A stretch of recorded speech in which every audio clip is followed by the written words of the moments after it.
پھر مکہ سے 950 افراد پر مشتمل ایک لشکر نکلتا ہے اپنے اس قافلے کو بچانے کے لیے۔ تو جب راستے کے اندر انہیں پتہ چلتا ہے کہ ابو سفیان کا جو قافلہ تھا، تجارتی جو قافلہ تھا، وہ مسلمانوں سے بچ کر نکل آیا ہے، تو بعض کفار یہ کہتے ہیں کہ ہمارا قافلہ بچ گیا ہے اس لیے ہم واپس چلتے ہیں، لیکن بعض کافر جن کے اندر ابو جہل بھی تھا وہ اصرار کرتے ہیں کہ نہیں، جب کہ ہم اس لشکر کے لیے نکل آئے ہیں تو جب تک ہم مسلمانوں کو نیست اور نابود نہ کر لیں اس وقت تک ہم واپس نہیں جائیں گے۔ تو احباب ذی وقار ادھر جب حضور زعفران کے مقام پر پہنچتے ہیں تو حضور کو جب اس بات کا علم ہوتا ہے کہ کفار کا جو لشکر ہے وہ ہم پر چڑھائی کرنے کے لیے، ہم سے جنگ کرنے کے لیے آ رہا ہے، تو حضور علیہ الصلاۃ والسلام وہاں پر اپنے صحابہ کو جمع فرماتے ہیں اور حضور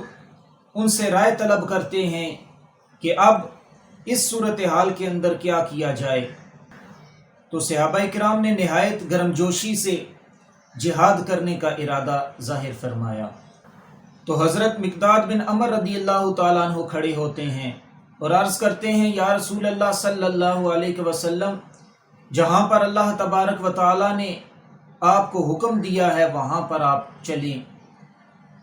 ہم قوم موسیٰ کی طرح نہیں کہ جو آپ کو کہیں گے کہ آپ اور آپ کا رب جائیں اور ان سے جنگ کریں۔ یا رسول اللہ،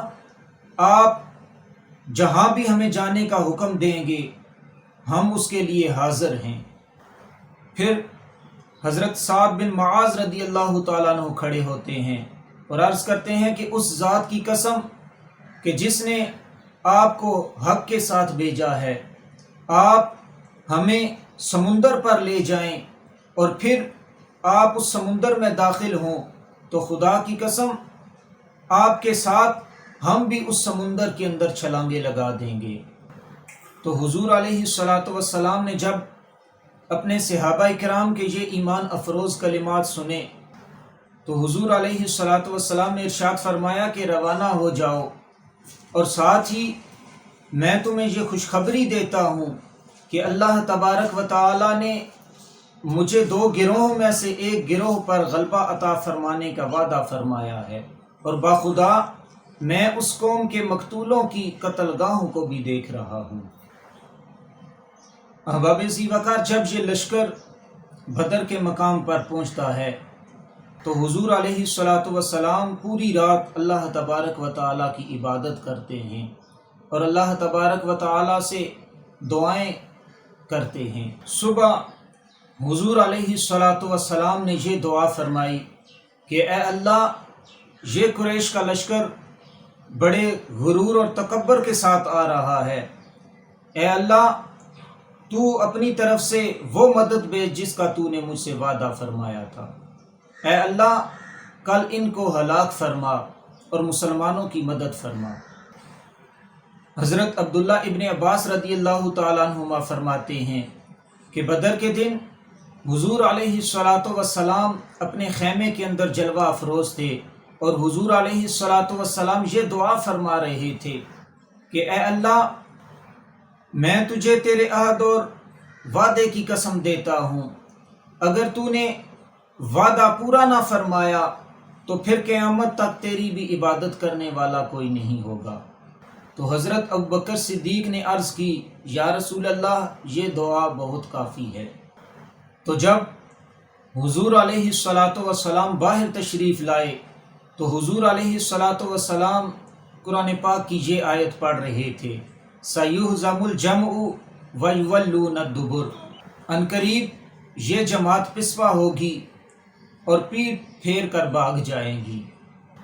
تو دوستو، جب مسلمانوں اور کافروں کی فوجیں آمنے سامنے ہوتی ہیں تو دستور یہ تھا کہ سب سے پہلے فردن فردن لڑائی ہوتی تھی۔ تو کفار کی طرف سے عتبہ بن ربیعہ اپنے بھائی شیبہ اور اپنے بیٹے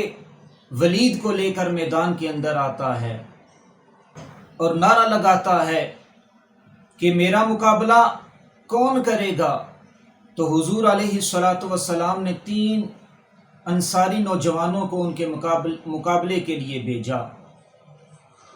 جب وہ انصاری نوجوان ان کے مقابلے کے لیے کھڑے ہوتے ہیں تو عتبہ بن ربیعہ یہ کہتا ہے کہ تم کون ہو؟ وہ نوجوان کہتے ہیں کہ ہم انصاری ہیں۔ تو پھر عتبہ بن ربیعہ حضور علیہ الصلاۃ والسلام کی طرف متوجہ ہو کر کہتا ہے کہ آپ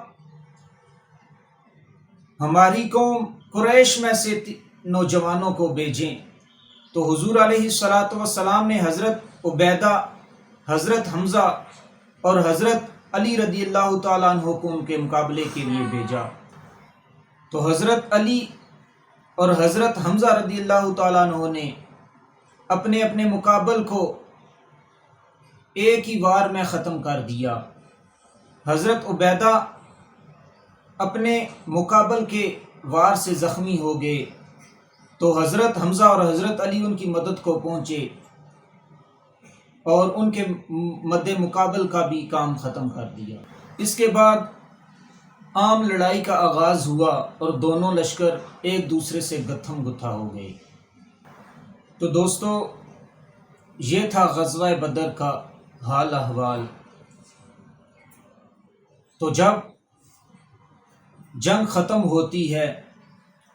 تو 14 صحابہ اکرام نے جام شہادت کو نوش فرمایا اور 70 کافر قتل ہوئے اور 70 کافروں کو ہی جنگی قیدی بنایا گیا۔